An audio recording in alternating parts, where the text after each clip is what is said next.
궁금하죠? 해보시면 압니다. 안녕하세요, 백종원입니다. 오늘은 골뱅이입니다. 골뱅이 무침 비 오는 날이나 소주 한 잔 딱 안주하시죠. 맥주 안주구나, 골뱅이. 골뱅이 무침을 해보도록 하겠습니다.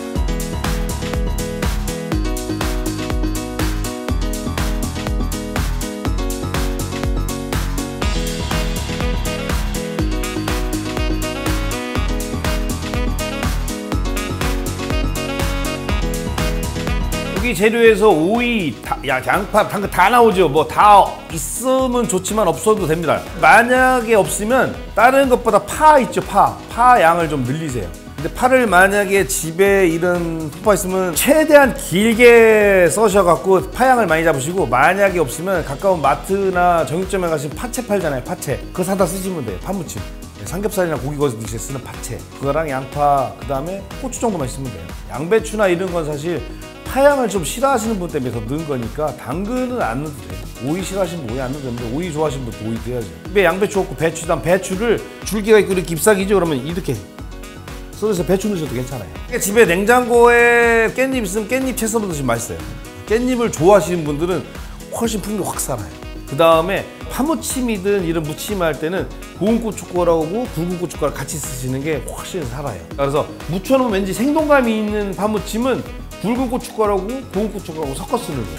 여러분들 아마 집에서 우리 팀원분들 해보시면 포인트를 아시게 돼요. 그래서 뭔가 자꾸 고운 고춧가루 묻혀놨는데 색감이 안 살아, 포인트가 안 사는 것 같으면 그때 굵은 고춧가루 좀 넣어서 다시 묻혀주면 색감이 확 살아요. 설탕 맨날 얘기하지만 다 아무거나 쓰셔도 되고, 안 되면 물엿이나 올리고당, 그 다음 물엿도 이온 물엿이 있고 조청 물엿이 있습니다. 조청 물엿이 더 비싸요. 조청 물엿이 좀 더 깊은 맛 나시고 이온 물엿 좀 싸니까 아무거나 쓰시면 돼요. 그리고 대신 물엿 계통을 쓰면 좀 더 질퍽해진다는 것만 알고 계시면 되고, 깨소금 나오죠. 깨소금은 가능하면 집에서 한 번 더 볶아서 고소한 맛 더 내서 더 맛있으려면 굵은 통깨를 쓰는 것도 나지만 통깨 쓰고 일부는 갈아서 빻아놓은 게도 같이 섞으시면 나만의 비법이 돼요. 지금 여기 나오는 북어채는 없으셔도 돼요. 집에 골뱅이 통조림만 사왔는 까먹고 북어채를 안 사왔다 그러면 안 써도 되고, 오징어채는 질겨요, 안 돼요. 북어채 쓰셔야 되고, 그 다음에 요즘 어떤 집 가면 쥐포채나 아구채, 아구포 쓰시는 데도 있어요. 아구포는 좀 비려요. 북어포채 쓰시는 게 나아요. 여기서 식초는 그냥 일반 양조식초, 환만식초나 양조식초 쓰시면 되고, 만약에 어디 가서 식초 사실 때 제일 헷갈리시면 양조식초라고 쓰신 거 사세요. 고추장은 아무거나 쓰시면 돼요. 마트에서 파는 거 사다 쓰시면 돼요.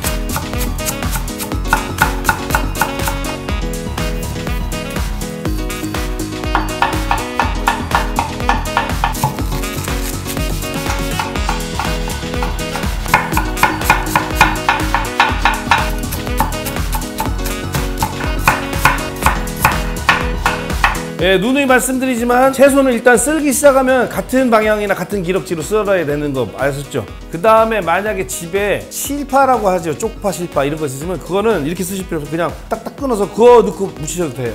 근데 채소만 너무 넣으면 또 맛없어요. 약간 골뱅이하고 비율을 좀 잘 고려하셔야죠. 골뱅이를 2분의 1 크기라고 했는데 신경 쓰지 마시고 마음껏 원하는 대로 쓰세요. 근데 여럿이 먹으면 그만큼 많이 잘라야 되니까. 골뱅이를 근데 너무 잘게 자르면 이게 골뱅이 무침인지 채소 무침인지 잘 몰라요.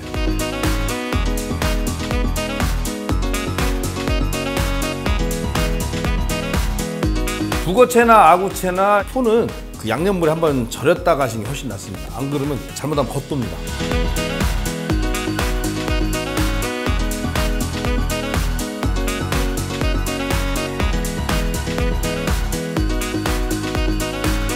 여기에 양념장 만드는데 간마늘을 추가하면 색다른 맛을 즐길 수 있다고 했으니까 어떻게 하시냐면 지금 넣지 마시고 다 만들어 놓으세요. 그래서 드시다가 중간에 잠깐 몇 젓가락 드셔보신 다음에, 보통 어떻게 하냐면 세팅해 낼 때 이미 다 비벼놓고 간마늘을 올리고 거기다 참기름을 조금만 살펴보면 마치 요리 같아요. 그리고 요즘은 새로 하는 것 같잖아요. 다 이미 비벼져 있는데 그때 한번 써보세요.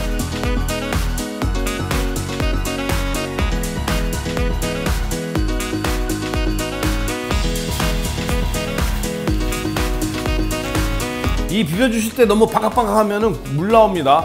너무 빡빡 주물르면 안 돼. 빨래처럼 돼요. 그러면 진짜 거품까지 나와요. 그러면 안 되고 살살살 조물락조물락 해서 양념이 잘 섞일 정도. 그 다음에 참기름 양 너무 지금 잡아드린 거 과신하지 마시고 드셔보셔서, 이게 재밌는 게 뭐냐면요, 새콤한 거하고 참기름 향이 만나는 걸 잘 이용하는 거예요. 이렇게 딱 딱 만나면 이렇게 돼요. 이렇게 만나면 이게 상쇄가 되는 게 아니라 이게 참기름하고 식초를 잘 만나게 하면 이렇게 올라가요. 이렇게.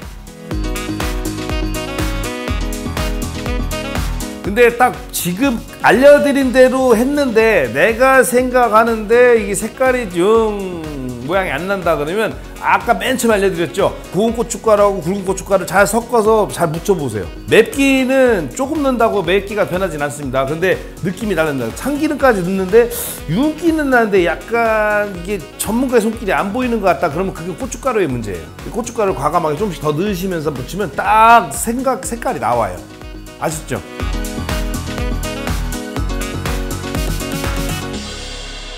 이 접시에 올려주기 전에 여기서 업그레이드 버전은 뭐냐면 집에 있는 소면이나 국수를 삶아서 밑에 쫙 깔아주고 그 위에다 올려주면 훨씬 맛있어요. 근데 소면을 삶거나 라면사리를 삶거나 칼국수살이 있으면 삶으세요. 삶아서 찬물에 헹군 다음에 그냥 올려놓지 마시고 물기 뺀 다음에 볼에 넣은 다음에 참기름을 그 다음에 깨소금을 좀 넣어서 살짝 묻혀서 싹 올려놓으면 풍이 확 올라가죠. 그래서 밑에다 접시 위에다가 국수를 깔고 아니면 한쪽에 놓고 하면은 훨씬 맛있어요. 그 다음에 만약에 집에 쪽파나 파란불 싹 섞어서 파를 하얀 거 위에다 살짝 뿌려주면 그럴싸해요. 파스타 같이. 파스타는 아니다 살지. 그래서 하지만 모양은 삽니다.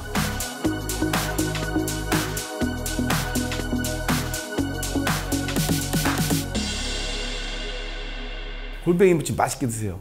과음하지 마세요. 맥주랑 같이 쫙.